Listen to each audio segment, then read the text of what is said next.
You walk into a room. There are people, laughing, talking. Your breath quickens.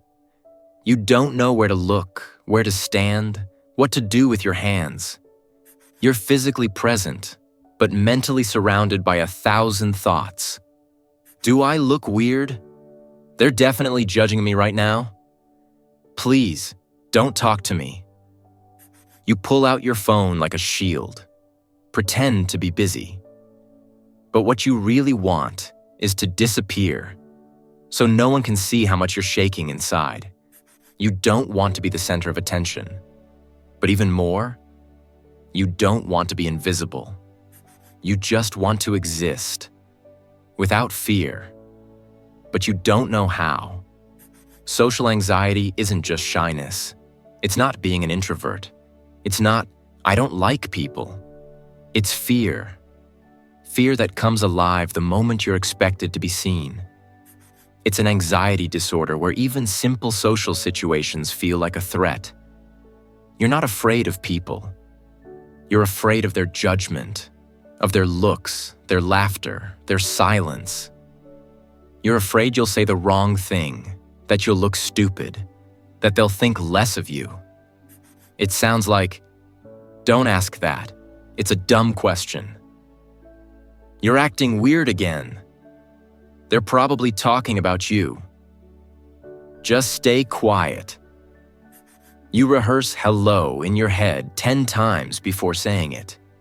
You plan excuses to leave early before you've even arrived.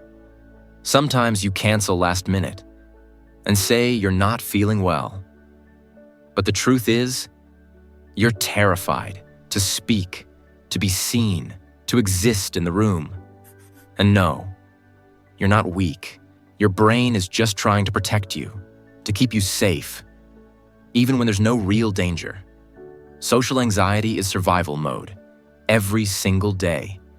Social anxiety doesn't appear out of nowhere. It's not a switch.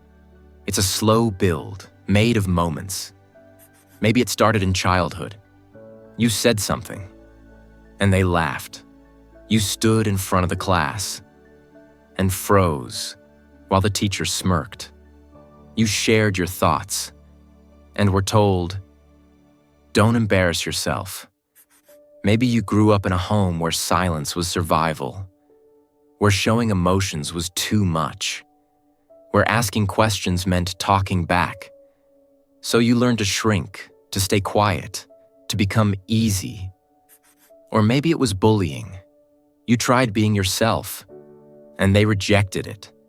They mocked you, excluded you, made you feel like existing was a mistake. So you decided to hide, and sometimes you just spent too long alone. And when it came time to speak, you couldn't. You forgot how.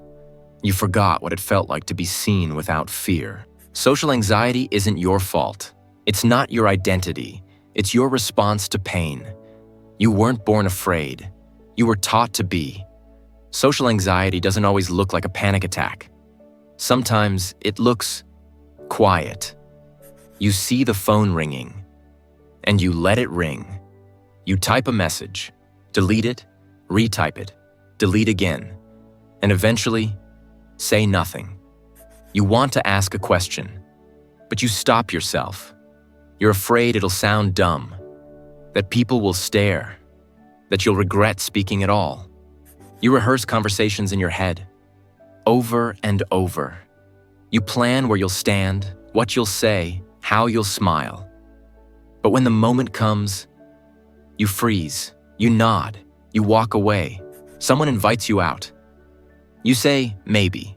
You make an excuse. You stay home, alone, and feel both guilty and relieved.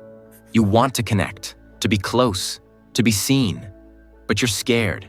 Scared of being awkward, scared of being wrong, scared of just being you. You replay everything, every word, every glance, every silence. Social anxiety is not just, I don't want to, it's I can't. Your mind knows it's safe, but your body has already sounded the alarm. Your voice shakes, your hands go cold, your chest tightens. Social anxiety doesn't just make you quiet, it makes you invisible.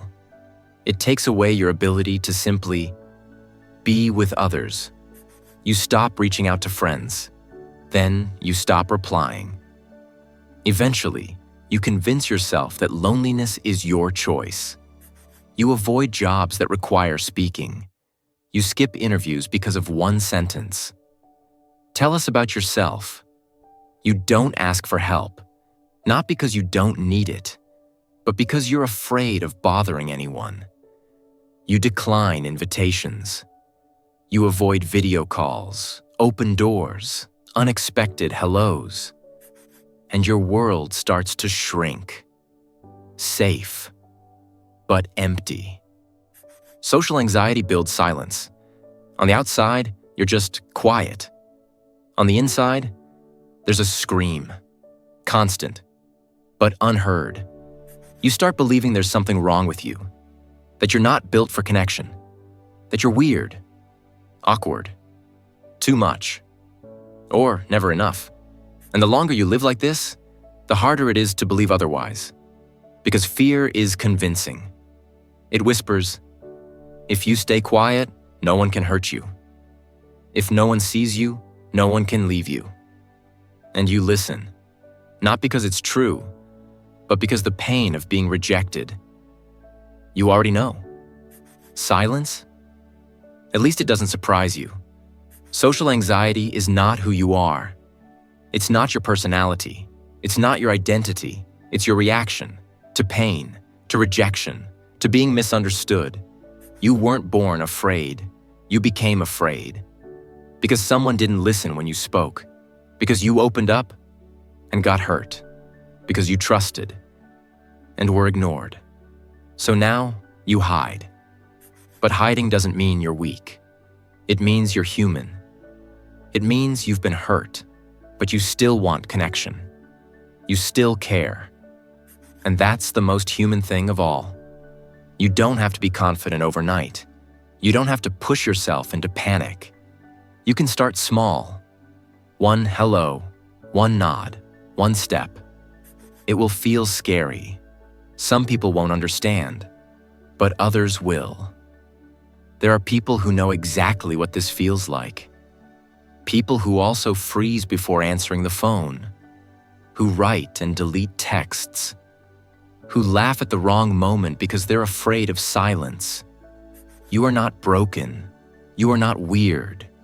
You are not too much or not enough. You are someone who's tired of being afraid, but still hopes it won't always feel this way. And it won't. It really won't. If you saw yourself in this, know this. You are not alone. Living with this fear doesn't make you broken. You're not too quiet. You're not too sensitive. You're someone who spent too long surrounded by noise, but never truly heard. You don't have to be loud to matter. You don't have to be outgoing to belong. You just have to be you, even if your voice shakes, even if your hands tremble. Social anxiety doesn't disappear overnight, but every small yes you give to life, you take a piece of yourself back. The world feels loud, but your voice still belongs in it, even if it's a whisper. So please remember, even if you're quiet, someone still hears you.